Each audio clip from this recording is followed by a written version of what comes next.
வீட்டு மரப்படி மசாலா ஐட்டம்லாம் நல்லா வறுத்து சுத்தமா நம்ம வீட்டுக்கு எப்படி செய்வோம் அதே மாதிரி நாங்க செஞ்சு எல்லாருக்கும் கொடுத்துட்டு இருக்கிறோம். நம்மளே வீட்டுல கெமிக்கல் எதுவுமே இல்லாம இயற்கையான ஒரு சோப்பு. ரெடிமேட் இட்லி மாவு. Without idli, there is no chutney. முருங்கை பொடி, பிரண்டை பொடி, 500 சர்க்கரை இருந்தாலும் நார்மலுக்கு 100க்கு 100 கொண்டு வர்ற சர்க்கரை கண்ட்ரோல் பவுடர், நிறைய சத்துக்கள் நிறைந்த சத்து மாவு, செட்டிநாட்டு பிரியாணி மசாலா, பருப்பு பொடி, கருவேப்பிலை இட்லி பொடி, செட்டிநாட்டு சாம்பார் தூள், ரசப்பொடி, மாங்காய் ஊறுகாய், 12 விதமான மூலிகையை சேர்த்து காய்ச்சி எடுத்த ஹேர் ஆயில், ஆவார அரப்பு பொடி. இந்த பொருள் எல்லாம் உங்களுக்கு வேணும்னா கீழே இருக்கிற வாட்ஸ்அப் நம்பருக்கு கேட்டு வாங்கிக்கோங்க.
வெயிலெல்லாம் காய வைக்க வேண்டாம், இந்த மாதிரி நிலக்காய்ச்சல்ல போட்டுருங்க, அப்போ தான் நல்லாயிருக்கும்.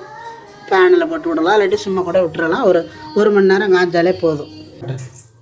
இப்போ பாருங்கள், வெயிலில் போடாமல் நல்லா உணர்த்தி எடுத்துகிட்டு வந்துட்டோம். இந்த மாதிரி காய்ஞ்சிருக்கணும். இப்போ இதை மிக்சி சேரில் போட்டு நான் அரைக்க போகிறேன். உங்களுக்கு நிறையா இருந்துச்சுன்னா மிக்சியில் கொடுத்து கூட அரைச்சிட்டு வந்துடலாம். என்கிட்ட 1 கிலோ தான் இருக்கிறனால நான் மிக்சியில் போட்டு கொஞ்சம் கொஞ்சமாக நான் அரைச்சிக்கிட்டு உங்கள்கிட்ட காட்டுறேன். இப்போ நான் எல்லாத்தையும் மிக்சி சேரில் அரைச்சிட்டேன். இந்த மாதிரி குறப்பாக தான் இருக்குது. நம்ம மிஷினில் கொடுத்து அரைச்சா நைஸாக இருக்கும். மிக்சி சேரில் அரைச்சதுனால கொஞ்சம் குறப்பாக இருக்குது. அதனால் சளிச்சிட்டு மறுபடியும் நம்ம கொஞ்சம் அரைச்சிக்கலாம். இது இடியாப்பத்துக்கு நல்லா நைஸாக இருக்கணும். அதனால் நல்லாவே சளிச்சுக்கோங்க. நல்லா சளிச்சிங்கன்னா பாருங்கள், இந்த மாதிரி கொஞ்சம் குருணை இருக்கும். இந்த அளவுக்கு எனக்கு குருணை இருக்குது. இதை நான் மறுபடியும் அரைச்சிக்கிட்டு சளிச்சுக்கிறேன். இப்போ நம்ம எல்லா மாவையும் அரைச்சி சளிச்சிட்டோம். நல்லா நம்ம கடையில் வாங்கின மாவு மாதிரியே இருக்குது பாருங்கள்.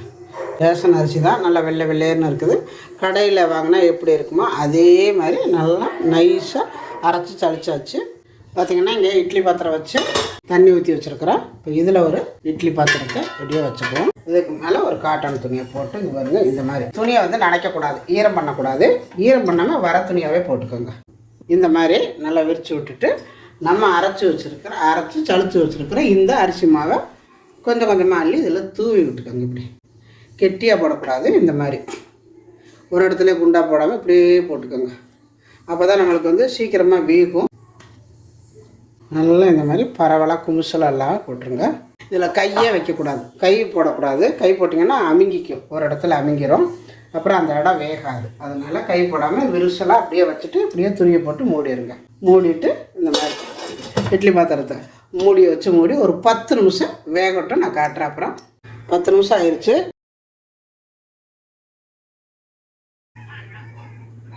இந்த மாதிரி வெந்தால் போதும். இதுக்கு மேலே ரொம்ப நேரம் வச்சுருக்காதீங்க. இட்லி குண்டாவில் நல்லா ஆற வச்சுட்டு மிக்சியில் போட்டு ஒரு ரெடி அடிச்சிங்கன்னா அந்த கட்டி முட்டியமாக இருக்கிறதெல்லாம் உடஞ்சிரும். இப்போ இதை இருக்கட்டும், நாளைக்கு நான் செய்கிறப்ப காட்டுறேன். இப்படியே ஆற வச்சிடணும் நல்லா. இப்போ இது நைட்டு நான் எல்லாம் ரெடி பண்ணி வச்சுட்டு படுத்துட்டேன். இப்போ தான் எழுந்திரிச்சு நான் பார்க்குறேன். பாருங்கள், நல்லா ஆறி நல்லாவே இருக்குது. அந்த 1-2 கட்டி முட்டியமாக கிடக்குது. இதை சளிச்சிட்டு அந்த கட்டி கட்டியாக இருக்கிறத மிக்சியில் போட்டு ஒரு அடி அடிச்சோம்னா நல்லா வந்துடும். சளிச்சிட்டு நல்லா காய வச்சு நம்ம எடுத்து ஒரு டப்பாவில் போட்டு வச்சுக்கலாம். நல்லா இந்த மாதிரி சளிச்சு வச்சுக்கோங்க. இவ்வளோ கட்டி இருக்குது நம்ம வேக வச்சதுனால. நம்ம எல்லாத்தையுமே இந்த மாதிரி நல்லா சளிச்சு எடுத்தாச்சு. சளிச்சு எடுத்துகிட்டு இந்த கட்டி கட்டியாக இருக்கிறது இது மிக்சியில் போட்டு வச்சுருக்கிறேன். இப்போ இதை ஒரு அடி அடிச்சுட்டு வந்துடுறேன். பாருங்கள் எவ்வளோ நைஸாக நம்ம கடையில் வாங்கின மாவு மாதிரி இருக்குது. அவ்வளோதான். இப்போ இதை வந்து மறுபடியும் நல்லா அப்படியே ஈரம் இல்லாமல் நல்லா அப்படியே உணர்த்தி விட்டுட்டு டப்பாவில் எடுத்து போட்டு வச்சுக்க வேண்டியதான். இப்போ மிக்சியில் வந்து அரைச்சிட்டு வந்துட்டு இது கொஞ்சம் ஈரப்பதமாக இருக்குது. அதனால் இப்போ நான் வந்து இடியாப்பம் செய்கிறதுக்கு இதில் சேர்த்துக்கிறேன். அது நல்லா காஞ்சிருக்குது. அதனால் அந்த ஈரத்தோட அந்த ஈரமாகவே அதில் சேர்த்த வேண்டான்ட்டு இதை வந்து நான் தனியாக எடுத்துக்கிட்டேன். இப்போ இதில் இருந்து கொஞ்சம் போல் மாவு உங்களுக்கு எந்த அளவுக்கு வேணுமோ அந்த அளவுக்கு எடுத்து சேர்த்துக்கோங்க இடியாப்பத்துக்கு. இந்த மாவில் இதுக்கு தேவையான அளவு சால்ட்டு சேர்த்துக்கோங்க. சேர்த்துட்டு எல்லாத்தையும் ஒன்றா கலக்கிறோங்க. இதில் சில பேர் சுடு தண்ணி ஊற்றிக்குவாங்க, எண்ணெய் போட்டுக்குவாங்க, எண்ணெய் வேணாலும் சேர்த்துக்கலாம். நம்ம வந்து இதில் வந்து சேர்த்தவே வேண்டியதில்லை. ஏன்னா நம்ம வந்து மாவை நல்லா ஊற வச்சு அரைச்சி வேக வச்சுருக்குறோம். இது நீங்கள் எப்படி செஞ்சாலுமே நல்லா ஒரு நாள் ஃபுல்லாக இருந்தாலுமே இது நல்லா சாஃப்டாக இருக்கும். அதனால் சாஃப்டாக இருக்கிறதுக்காகத்தான் எண்ணெய் சேர்த்துவாங்க. நீங்கள் இதில் வந்து எண்ணெயெல்லாம் சேர்த்த வேண்டாம், சுடு தண்ணியும் சேர்த்த வேண்டாம், பச்சை தண்ணியே நல்லா பிணைஞ்சிக்கோங்க. ஊற்றி நல்லா இந்த மாதிரி பிணைஞ்சிருங்க. கையிலே ஒட்டாது பாருங்கள். இடியாப்பம் வச்சில் ஃபுல்லாக எண்ணெய் தடவிக்கோங்க. நல்லா எண்ணெய் தடவிட்டு இதில் எடுத்து வச்சு நம்ம புழிஞ்சிக்கலாம். கொஞ்சமாக எடுத்துக்கோங்க.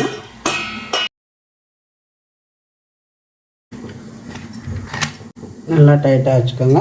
இப்போ இட்லி தட்டில் துணியை போட்டு வச்சுருக்கிறேன். இந்த குளிக்குள்ளேயே ஊற்றிக்கலாம். இடியாப்ப தட்டு இல்லைன்னா இந்த மாதிரி செஞ்சுக்கோங்க.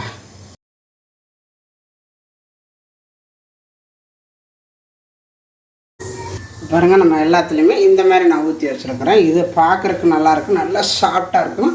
இது வந்து அது வந்து ஒரு 3 நிமிஷம் வேகுதுன்னா இது வந்து ஒரு 7 நிமிஷம் வேகணும். கொஞ்சம் கனமாக இருக்குது, அவ்வளோதான். ஆனால் இது ரொம்ப நேரத்துலேருந்து இன்னும் சாஃப்டாக இருக்குது. நம்ம லேசாக ஊற்றுறத விட இந்த மாதிரி ஊற்றுனீங்கன்னா இன்னும் வந்து ரொம்ப நேரத்துக்கு மறுநாள் இருந்தாலும் நல்லா சாஃப்டாக இருக்கும் இந்த சேவை. இந்த மாதிரியும் புழிஞ்சு விடலாம், நல்லாயிருக்கும். வெறும் இந்த மாதிரி